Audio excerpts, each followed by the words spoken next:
Welcome to today's edition of 3 Minutes of Halacha. Today I want to discuss in brief the question of the prayer of Yekum Purkan.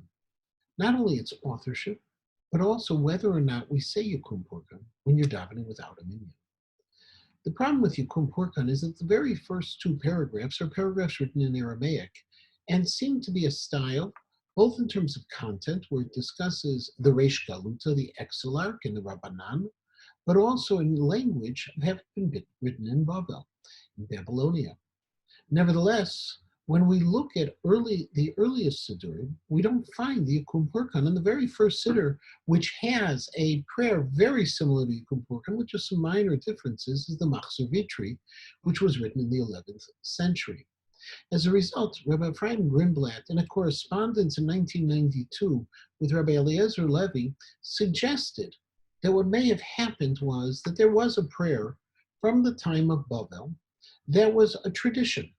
But the prayer we have before us, based on that tradition, was only written at a later time and therefore doesn't appear in earlier Siddurim. This also makes sense of why it is only said on Shabbat. Because while it is true that some suggest that Yekum Purkan isn't said on Yom Tov to try to shorten the tefillah a bit, but the main reason for saying it on Shabbat, as we say in the first paragraph, where we bless the Exilarch, the Reish Galuta, is because on Shabbat the Reish Galuta would make a formal appearance, and it was custom to offer a special prayer to the Reish Galuta, to the Exilarch, the head of the Jewish community in Babel. However, being an Aramaic prayer, it presents another problem.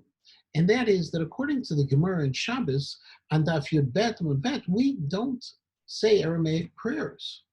Aramaic prayers are something that are only communal prayers in nature and not for individual needs. And when you read the Yekum Purkan, it would seem to be that it should not be said when you're davening without a minyan. In fact, that's the halacha according to the Mishnah Berurah in Orach Chaim Siman Kuf Aleph, Sivkot and Yutet. It says that we don't say Yekum Purkan, not the first paragraph, not the second paragraph of Yekum Purkan when we're davening alone. Interestingly, Rav Pesach Frank in his Har Tzvi in the first volume suggests that maybe we should be saying the very first paragraph of Yekum Purkan even when we daven alone.